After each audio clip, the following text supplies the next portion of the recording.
Dear students, good morning.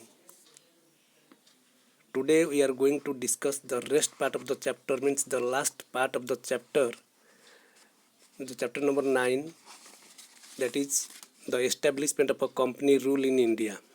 In the previous classes we have discussed about the Carnatic wars and a conquest of Bengal, Battle of Plassey, Battle of Buxar, dual government, Anglo-Mysore wars, and today we are discussing the Anglo-Maratha wars. Anglo means British. Maratha wars. The internal problems of the Marathas and the growing ambition of the English saw the conflict of interest between the British and the Marathas. The internal problem of the Marathas means always the problem created the power of a Peshwaship in the Marathas, and the growing ambition of the English saw the conflict of interest between the British and the Marathas during the period from 1775 to 1818. During 43 years, the conflict started between the Marathas and the British due to ongoing of the Peshwaship. First Anglo-Maratha War 1775 to 82. British wanted to sign an alliance with the aspiring Peshwa, means to who will be the new Peshwa, and the British signed a alliance with the aspiring Peshwa Raghunath Rao against Madhav Rao II.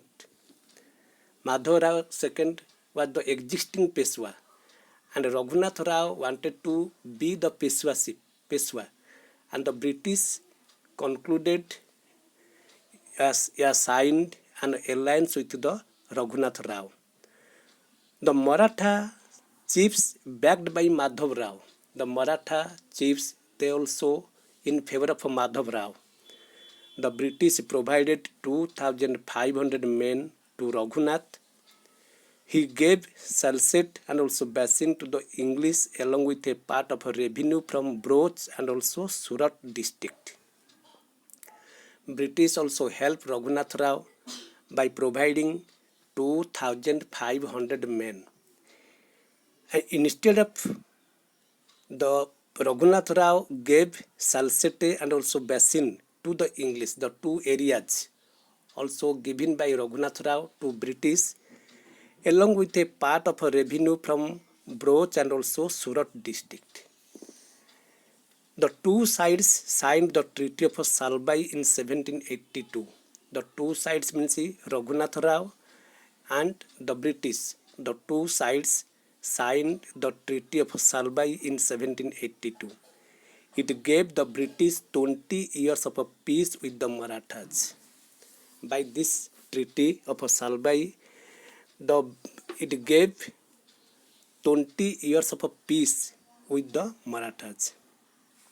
Second Anglo-Maratha War 1803 to 5. In 1801, there was a conflict among the Marathas over the Peshwaship. Always the conflict in the Marathas, the post of a Peshwaship. Peshwa Bajirao II entered the subsidiary alliance with the British and got the British protection against Jaswant Rao. Please hear, what is subsidiary alliance? Subsidiary alliance was the British policy of providing military assistance to the Indian rulers. Subsidiary alliance was the British policy. It was a policy of a British. By this policy, the British providing military assistance to Indian rulers in exchange of paying for army maintenance. A British resident was stationed at the court for security from other rulers. A British resident was stationed, means a British officer was also living in the court of the Indian rulers for security, but the main purpose was to keep other European powers away. Their main purpose, by intention, that to keep other European powers away. Many Indian kings and princes also entered the subsidiary alliance with the British at that time. It's the same thing. Peshwa Bajirao II entered the subsidiary alliance with the British and got the British protection against Jaswant Rao Holkar. The British troops drove Holkar out. Peshwa Bajirao II signed a treaty with the British. When Bajirao II entered the subsidiary alliance, then the British also helped with the military assistance, and by the British military assistance, the British troops drove Holkar out. Peshwa Bajirao II signed a treaty with the British. It was opposed by Maratha chieftains, means Maratha chiefs, Maratha leaders, the Sindhia and the Bhonsle. The Sindhia and the Bhonsle, they are the Maratha chieftains. They also opposed the Peshwa Bajirao II, who was signed a treaty with the British. This resulted the Second Anglo-Maratha War in 1803. The Maratha chiefs failed to unify and were defeated by the well-equipped and disciplined British army. Because at that time there was no unity in the Indian princes, Indian kings. For that cause, the Indian kings and the princes were always defeated by the hand of outsiders, like the Britishers, the French, the Mughals, the Sultans, other outsiders. And the same thing also happened. The Maratha chiefs failed to unify and were defeated by the well-equipped and disciplined British army. The Bhonsles and Sindhias were forced to sign treaties with the British and hand over large territories. The Bhonsle and Sindhias, they are the Maratha chieftains. They were also defeated by the British and was forced to sign treaties with the British and hand over the large territories. And now we are going to discuss the Third Anglo-Maratha War. Please hear. Third Anglo-Maratha War, 1817 and 18. Peshwa Bajirao II did not like his subordinate position under the British. Peshwa Bajirao II, who entered a subsidiary alliance with the British in the Second Anglo-Maratha War, he did not like his subordinate position under the British. He tried to unite the Maratha chiefs against the British but failed.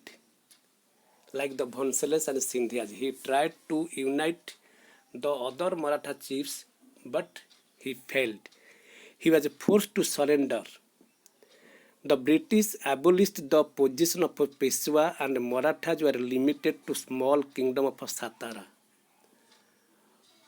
The British abolished the position of Peshwa, means the kingship. Peshwa and Marathas were limited to the small kingdom of Satara. This was the end of the mighty Maratha power. Between 1814 to 1826, the British had to fight many wars against Gurkhas in the north and the Burmese in the northeast. The British signed peace treaties with them. The British, they had to fight many wars against the Gurkhas in the north and the Burmese in the northeast. The British signed peace treaties with them from the period from 1814 to 26. In this way, we have discussed the First Anglo-Maratha War, Second Anglo-Maratha War and Third Anglo-Maratha War along with the subsidiary alliance. Let us discuss the Anglo-Sikh Wars.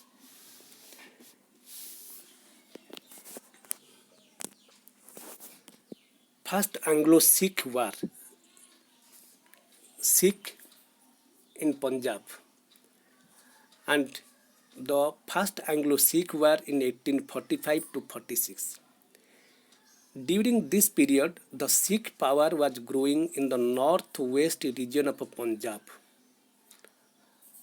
During this period, from 1845 and 46, during this period, the Sikh power was growing in the northwest region of Punjab.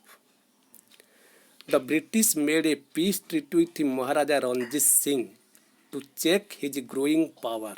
Maharaja Ranjit Singh was a powerful king of Punjab, and the Britishers always afraid to fight with the Maharaja Ranjit Singh. And for that cause, the British made a peace treaty with Maharaja Ranjit Singh to check his growing power. After his death, there was a lot of infighting amongst the Sikhs. Maharaja Ranjit Singh was a powerful ruler, and the British, they did not defeat Maharaja Ranjit Singh. For that cause, they also signed the peace treaty with Maharaja Ranjit Singh to check his growing power. After the death of Maharaja Ranjit Singh, there was a lot of infighting amongst the Sikh, who will be the new king. The Sikhs had built up a strong army against the British and Afghan aggression. The Sikhs had built up a strong army against the British and the Afghan aggression. When the British attacked, the united forces of Punjab, Hindu, Muslim and Sikh faced the huge British army bravely. When the British attacked, the united forces of Punjab, Hindu, Muslim and Sikh faced the huge British army bravely. But Prime Minister Lal Singh and Commander Tej Singh turned traitors and the Punjab army was defeated. The same case was also happened in the Battle of Plassey. Mirzapur, who played a conspiracy role, and for that cause, Tipu Sultan was also defeated in the Battle of Plassey. And Sirajuddaulah was also defeated in the Battle of Plassey. And the same thing also happened in this.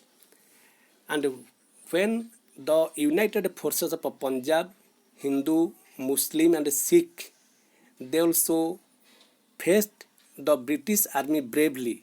At that time, the Prime Minister Lal Singh and Commander Tej Singh turned traitors, and the Punjab army was also defeated. They were forced to sign the Treaty of Lahore.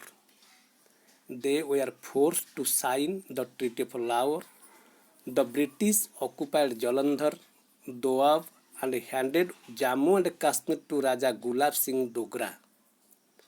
The British occupied Jalandhar now in Punjab also, Doab a fertile area, handed over Jammu and Kashmir to Raja Gulab Singh Dogra. Then Second Anglo-Sikh War from 1848 to 49. The British wanted a complete control of Punjab by ending the Sikh kingdom. The British wanted a complete control of Punjab by ending the Sikh kingdom. The immediate cause of this war was the exile of Lal Singh on charge of conspiracy. Lal Singh, who was a traitor in the first Anglo-Sikh War, who was the commander of the Sikh army, and Lal Singh was also sent to exile on the charge of conspiracy. Lord Dalhousie, the greatest annexationist, attacked Punjab and made it a part of British India in 1849. Lord Dalhousie, who was the Governor General of British from 1848 to 56, and he and he attacked Punjab and annexed it and made it a part of British India in 1849. Lord Dalhousie, who was known as a greatest annexationist, and he introduced the railway, postal, telegraph in our country also. And the British started consolidating their power by limiting the power of the Indian princes and building a strong army in India. The British started consolidating their power by limiting the power of the Indian princes and the kings and building a stronger army in India. In this way, we have completed this chapter, and very important chapter also. You will find many wars also, and Carnatic wars and Anglo-Mysore war, Anglo-Maratha war, Anglo-Sikh war, and the dates and events also. Please read the chapter thoroughly, and we will send the question answer in the next class. Good day. Thank you also.